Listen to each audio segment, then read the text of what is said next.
خوش آمدید۔ آج ہم ایک ایسی حیران کن کہانی کی بات کریں گے جو سننے میں تقریباً ناممکن لگتی ہے۔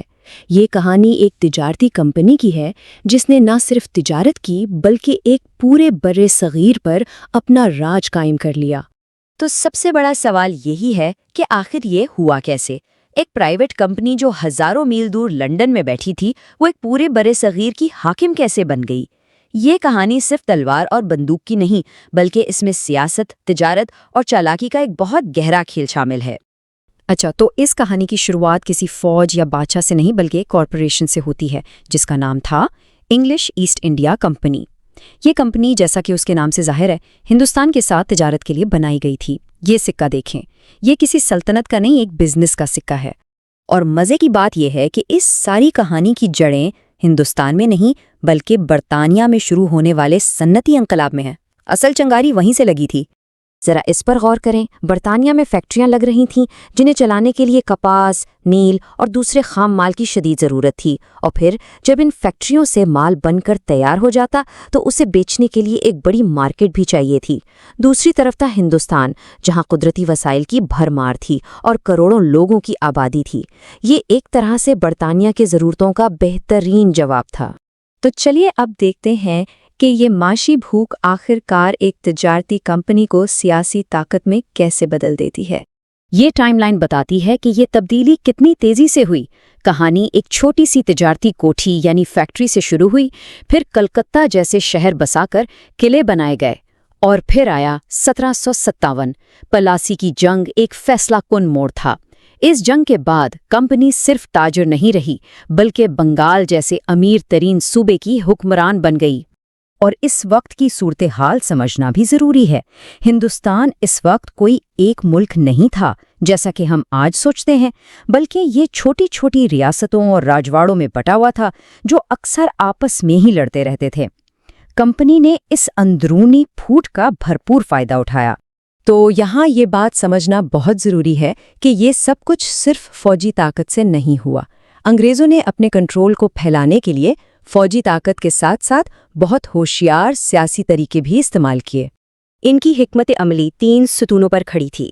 جہاں ضرورت پڑی وہاں سیدھی جنگ لڑی گئی، جہاں جنگ سے کام نہ چلا وہاں مقامی حکمرانوں سے سیاسی اتحاد کر لیے، اور جہاں یہ دونوں طریقے کام نہ آئیں وہاں ایسے قانون بنائے گئے جن سے ریاستوں پر قبضہ کرنا آسان ہو گیا۔ یہ سبسیڈیری الائنس ان کی سب سے ہوشیار چالوں میں سے ایک تھی۔ اس معاہدے کے تحت مقامی حکمران اپنی فوج ختم کر دیتے اور اپنی حفاظت کے لیے انگریزوں کی فوج کو اپنے ہی خرچے پر رکھتے۔ بظاہر تو یہ تحفظ کا معاہدہ تھا، لیکن حقیقت میں اس سے حکمران اپنی آزادی کھو کر مکمل طور پر انگریزوں پر منحصر ہو جاتے تھے۔ اور پھر آئی ڈاکٹرن آف لیپس۔ یہ ایک اور قانونی چال تھی۔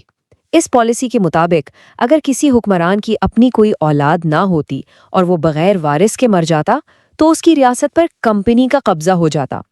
گود لیے ہوئے بیٹے کو وارث تسلیم نہیں کیا جاتا تھا، حالانکہ یہ ہندوستان میں ایک عام رواج تھا۔ اسی قانون کے ذریعے جھانسی اور ناگپور جیسی بڑی ریاستوں پر قبضہ کیا گیا۔ لیکن اس کا مطلب یہ نہیں کہ یہ سب کچھ خاموشی سے ہوتا رہا، بالکل نہیں۔ ٹیپو سلطان جیسے حکمرانوں اور رانی لکشمی بائی جیسی بہادر خواتین نے انگریزوں کا ڈٹ کر مقابلہ کیا۔ ان کی مزاحمت کی کہانیاں آج بھی اس جدوجہد کی علامت ہے۔ تو جب سیاسی کنٹرول مضبوط ہو گیا تو اس کے بعد اگلا مرحلہ تھا ہندوستان کی معیشت کو مکمل طور پر بدلنے کا، اسے اس طرح ڈھالنے کا کہ وہ برطانوی صنعت کے مفادات کو پورا کرے۔ یہ جاننا بہت ضروری ہے کہ انگریزوں کے مکمل کنٹرول سے پہلے صدیوں سے ہندوستان کا بنا ہوا کپڑا یعنی ٹیکسٹائل پوری دنیا میں مشہور تھا اور اس کی بہت زیادہ مانگ تھی۔ اور یہاں آ کے سب کچھ الٹ گیا۔ انگریزوں نے ایسی پالیسیاں بنائیں کہ ہندوستان کی کپڑے کی صنعت تباہ ہو گئی۔ اب ہندوستان تیار کپڑا بیچنے والا ملک نہیں رہا، بلکہ وہ برطانیہ کی فیکٹریوں کے لیے صرف خام کپاس اگانے والا ملک بن گیا، اور پھر وہی کپاس جب برطانیہ کی مشینوں سے کپڑا بن کر واپس آتا تو اسے خریدنے پر مجبور ہوتا۔ اس پورے عمل کو ڈی انڈسٹریلائزیشن یعنی غیر صنعتی بنانے کا نام دیا جاتا ہے۔ اس کا نتیجہ یہ نکلا کہ ہندوستان کے لاکھوں ہنر مند جلاہے اور کاریگر بے روزگار ہو گئے۔ صرف صنعت ہی نہیں، زراعت کا بھی یہی حال کیا گیا۔ کسانوں پر بھاری ٹیکس لگائے گئے انہیں گندم اور چاول جیسی غذائی فصلوں کی بجائے نیل اور افیون جیسی نقد فصلیں اگانے پر مجبور کیا گیا، کیونکہ ان فصلوں سے برطانیہ کو بہت زیادہ منافع ہوتا تھا۔ تو سوال یہ ہے کہ ان تمام فوجی، سیاسی اور معاشی پالیسیوں کا ہندوستان کے عام لوگوں کی زندگیوں پر آخر کیا اثر پڑا؟ اس کا نتیجہ بہت تباہ کن نکلا۔ روایتی صنعتیں ختم ہوئیں تو بے روزگاری پھیل گئی، کسان قرضوں کے بوجھ تلے دب گئے، ہندوستان کی دولت برطانیہ منتقل ہونے لگی، جسے ڈرین آف ویلتھ کہا جاتا ہے۔ اور کیونکہ کھانے پینے کی فصلیں کم اگائی جا رہی تھیں، اس لیے قحط پڑنے لگے۔ تو آخر میں یہ پوری کہانی ہمیں ایک بہت گہرے اور اہم سوال پر لا کر کھڑا کر دیتی ہے۔ جب ایک ملک کی پالیسیاں دوسرے ملک کو غریب بنا کر خود امیر ہوتی ہیں تو اس کے نتائج کی ذمہ داری آخر کس پر عائد ہوتی ہے؟ یہ ایک ایسا سوال ہے جس پر آج بھی تاریخ دان اور ماہرین معیشت بحث کرتے ہیں۔